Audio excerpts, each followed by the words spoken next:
இனி summer holidays கண்ணு கால் GT ஹாலிடேஸ்க்கு பண்ணு.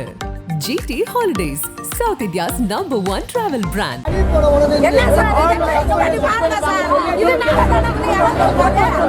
கம்பெனிக்கு சென்ற அப்பாவி ஊழியர், இரும்பு கம்பியால் பறிபோன உயிர், நண்பருக்கு கேட்ட மரண ஓலம், நொடியில் அரங்கேறிய பகீர் சம்பவம், பெரிய குளத்தில் சோகம்.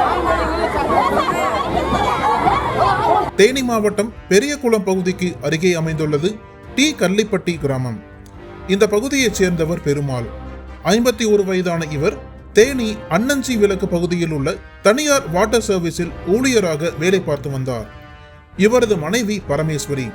இந்த தம்பதிக்கு 2 மகள்கள் உள்ளனர். பெருமாள் தனக்கு கிடைக்கும் வருமானத்தை வைத்து தனது குடும்பத்தை பாதுகாத்து வந்தார். இந்நிலையில் காலையில் வேலைக்கு செல்லும் பெருமாள் வாட்டர் சர்வீஸ் நிறுவனத்திற்கு வரும் வாகனங்களை சுத்தம் செய்வதை வேலையாக கொண்டிருந்தார். அந்த வகையில் கடந்த 10ஆம் தேதியன்று பெருமாள் வழக்கம் போல் தனது பணியில் ஈடுபட்டு கொண்டிருந்தார். அந்த நேரத்தில் நிறுவனத்திற்கு வந்த வாகனம் ஒன்றை சுத்தம் செய்து கொண்டிருந்தார். அப்போது யாரும் எதிர்பாராத சமயத்தில் அங்கிருந்த மின் கம்பியிலிருந்து பெருமாள் மீது மின்சாரம் பாய்ந்திருக்கிறது. இதில் துடிதுடித்து போன பெருமாள் தன் உயிரை காப்பாற்றிக் கொள்வதற்காக அலறி துடித்திருக்கிறார். இதையடுத்து அங்கிருந்த மற்றொரு ஊழியர் அவரை காப்பாற்ற முயற்சித்திருக்கிறார்.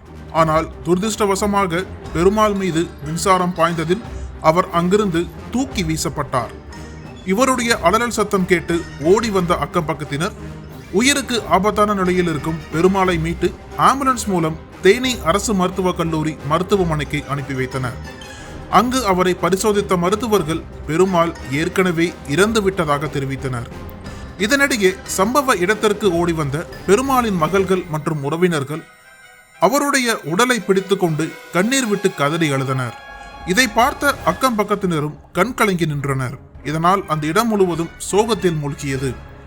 அதே நேரம் உயிரிழந்த பெருமாளுக்கு நியாயம் கேட்டு அவரது குடும்பத்தினரும் உறவினர்களும் சேர்ந்து போராட்டத்தில் ஈடுபட்டனர். பின்னர் இது குறித்து தகவல் அறிந்த அல்லிநகரம் போலீசார் உடனடியாக ஸ்பாட்டுக்கு விரைந்து போராட்டக்காரர்களிடம் பேச்சுவார்த்தை நடத்தினர். தொடர்ந்து இந்த விவகாரத்தில் நடவடிக்கை எடுப்பதாக கூறியதை அடுத்து அவர்கள் அங்கிருந்து கலைந்து சென்றனர். இதையடுத்து உயிரிழந்த பெருமாளின் உடலை மீட்டு பிரேத பரிசோதனைக்கு அனுப்பி வைத்தனர். தொடர்ந்து இச்சம்பவம் குறித்து வழக்கு பதிவு செய்து இந்த விபத்துக்கான காரணம் குறித்து விசாரணை மேற்கொண்டு வருகின்றனர்.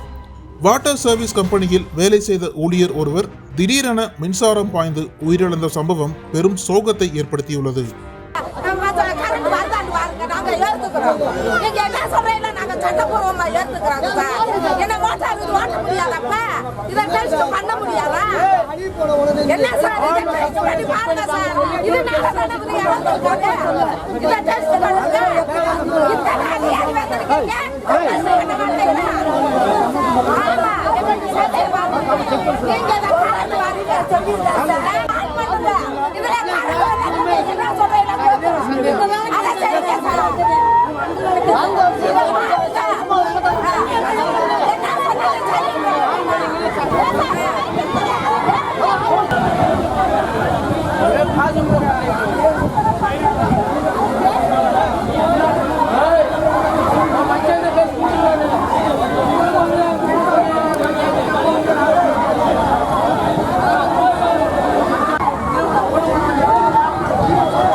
அனல் பறக்கும் செய்திகளை அப்டேட் செய்து கொள்ள நக்கீரன் களத்தை இப்பவே சப்ஸ்கிரைப் பண்ணுங்க.